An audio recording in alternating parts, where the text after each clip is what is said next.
ভাই আমার, আল্লাহ তাবারাক ওয়া তাআলা এই দুনিয়াতে, এই পৃথিবীতে আমাদেরকে পাঠালছেন। সারা জীবনের মতো আমরা এই দুনিয়াতে থাকতে আসিনি। এই দুনিয়া ছেড়ে আমাদেরকে একদিন যেতে হবে। কখন, কোন টাইমে, কোন সময়তে আমরা যাব, এই খবরটা আল্লাহর কাছে আছেন। আল্লাহ ছাড়া অন্য কারোর কাছে নেই। তো ভাই আমার, আজকে আমার অনেক ভাইরা জালসা শুনতে এসেছেন। ভাইদের মধ্যে কত লোক বিবাহিত আছেন, কত লোক অবিবাহিত আছেন। আমার মায়েরা, খালারা, বোনেরা অনেক জালসা শুনতে এসেছেন। ভাইদের মধ্যে অনেক বিবাহিত আছেন, মেয়েদের মধ্যে আর অনেক অবিবাহিত আছেন। আজকে আমরা শেরশাবাদী মুসলমান। আমার মনে হয় এই শেরশাবাদী কমের সব থেকে ছোট বয়সে বেশি বিবাহ শাদী করা হয়। এই শেরশাবাদী কম অন্য অন্য কম থেকে মা বাপ যেমন 8 বছর, 10 বছর, 5 বছর, 7 বছর, কত ভাইকে দেখবেন যে বেটাটার তো বিয়ে দিবে, 5 বছর 7 বছর হইল বিয়ে দিয়ে দিলে। কত বাপকে দেখবেন বেটির বিয়ে দিয়ে দিবে, না ওই ছেলেটা জানে যে বিয়ে কি জিনিস, না ওই স্ত্রীটা জানে, বেটি ছেলেটা জানে যে আমার স্বামী কি জিনিস, স্বামীর সাথে আমাকে কিভাবে চলতে হবে। ছেলেটাও জানে না যে আমার স্ত্রী কি জিনিস, স্ত্রীটা কোন একটা নিয়ামত, স্ত্রীকে বাড়িতে নিয়ে যাবো তো কিভাবে তার সাথে আমাকে সংসারটা কাটতে হবে। আল্লাহ সামাদ জানে না। যার কারণে শেরশাবাদীতে বেশিরভাগ তালাকের কাজটা হয় কি হয় না?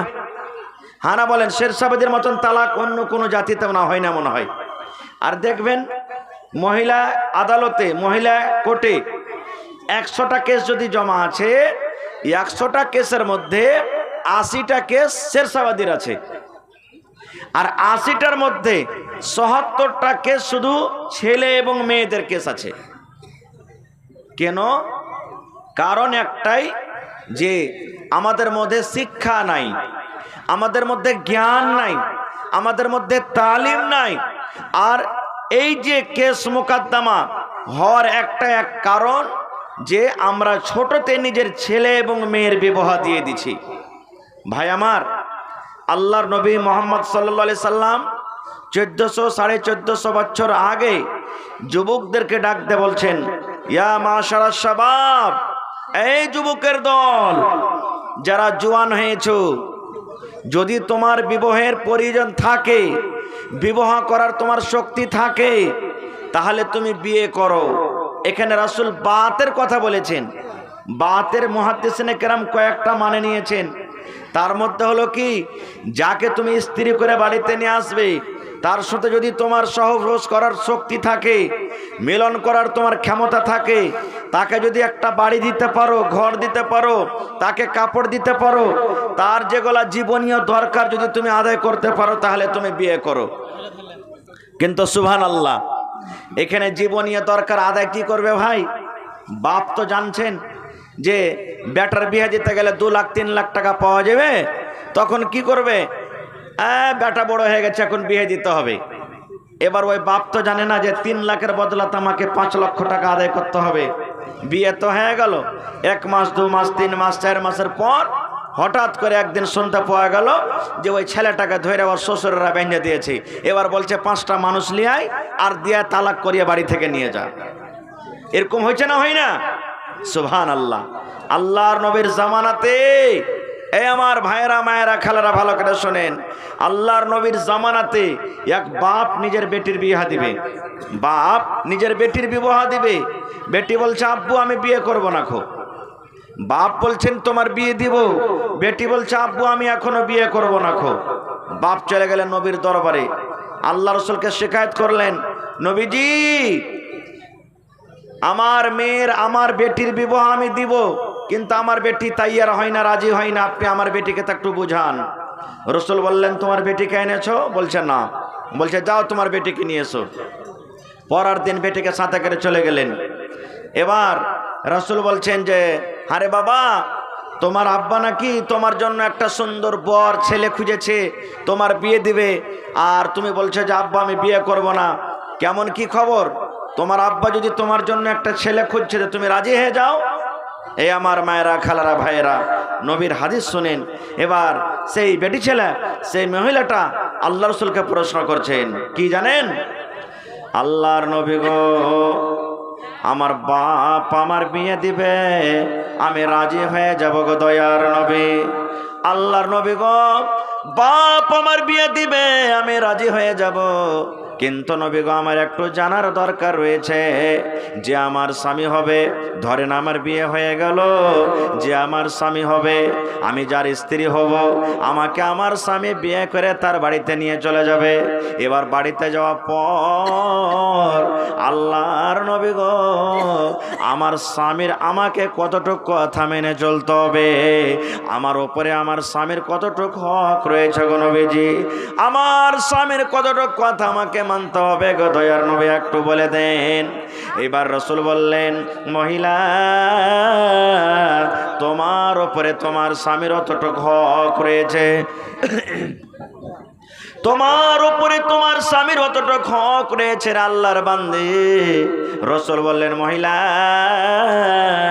তোমার স্বামীর শরীরে যদি ফোট হয়ে যায়, ঘা হয়ে গেছে, ফোট হয়ে গেছে, ফোট পেকে গেছে, পুজ চুইছে, রক্ত চুইছে, খুন চুইছে, এই মতো অবস্থাতে আল্লাহ রসুল বললেন, মহিলা, তোমার স্বামীর গোতরে ফোট উঠেছে, ফোট পেকে গেছে, খুন চুইছে, রক্ত চুইছে, এই মতো অবস্থাতে যদি তোমার স্বামী তোমাকে বলে, এই আব্দুল্লাহর মা, এ হালেমার মা, জায়েদার মা, খালেদার মা, বিবি রে, আমার গায়ে আমার শরীরে একটা ফোট উঠেছে রে বিবি, ফোট পেকে গেছে, খুন চইছে, রক্ত চইছে, পুজ চইছে রে বিবি, তুমি তাড়াতাড়ি করে খুনটাকে সাফ করে দাও, এই পুজকে সাফ করে দাও, এই রক্তকে তুমি তাড়াতাড়ি করে সাফ করে দাও। আল্লাহ রসুল বলেছেন, এ মহিলা, তোমার স্বামী যদি তোমাকে বলে, বিবি রে, তুমি পানি দিয়ে সাফ করতে পাবে না, তুমি রক্তকে পানি দিয়ে সাফ করতে পাবে না, তোলা দিয়ে সাফ করতে পাবে না, কাপড় দিয়ে তুমি সাফ করতে পাবে না রে বিবি, আল্লাহ রাব্বুল আমিন তোমাকে জিহ্বা দান করেছেন, তুমি জিহ্বা দিয়ে চেটে চেটে চেটে চেটে তুমি খুনকে সাফ করে দাও। আল্লাহ রাসূল বলেছেন, মহিলা, তোমার স্বামী যদি তোমাকে বলে, বিবি রে, আমার শরীরে ঘা হয়েছে রে বিবি, আমার শরীরে ফোট উঠেছে, তুমি জিহ্বা দিয়ে চেটে চেটে চেটে চেটে তুমি ঘাকে সাফ করে দাও, তুমি জিহ্বা দিয়ে চেটে চেটে চেটে তুমি রক্তকে সাফ করে দাও। রসুল বলেছেন, মহিলা, তোমার স্বামী যদি তোমাকে এরকম ভাবে আদেশ করে, ইনকার করতে পাবে না, ইনকার করতে পাবে না, ইনকার করতে পাবে না, তোমাকে জিহ্বা দিয়ে চেটে চেটে চেটে তোমাকে সাফ করতে হবে। নারে তাকবীর, সুবহানাল্লাহ। শুধু তা নয়, আল্লাহর রাসূল আরো বলেছেন, এ আমার মায়েরা, খালারা, যদি কোনো মা, যদি কোনো খালা, দাদি, নানি রুটি তৈরি করছে, রুটি বানাইছে খোলাতে, তাওয়াতে, এ ভাই তোমরা এত গল্প কেন করছো? জি, আমার যে ডিস্টার্ব হয়েছে এখানে,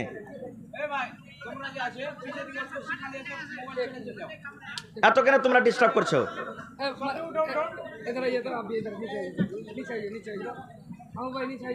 মানুষ একটা গল্প করে যে মায়ের লোকের মুখ আর ছাগলের মুখ বরাবর হয়, তাই ইউটিউব ওয়ালা ভাইয়ের মুখ আর ছাগলের মুখ এক হয়ে গেছে।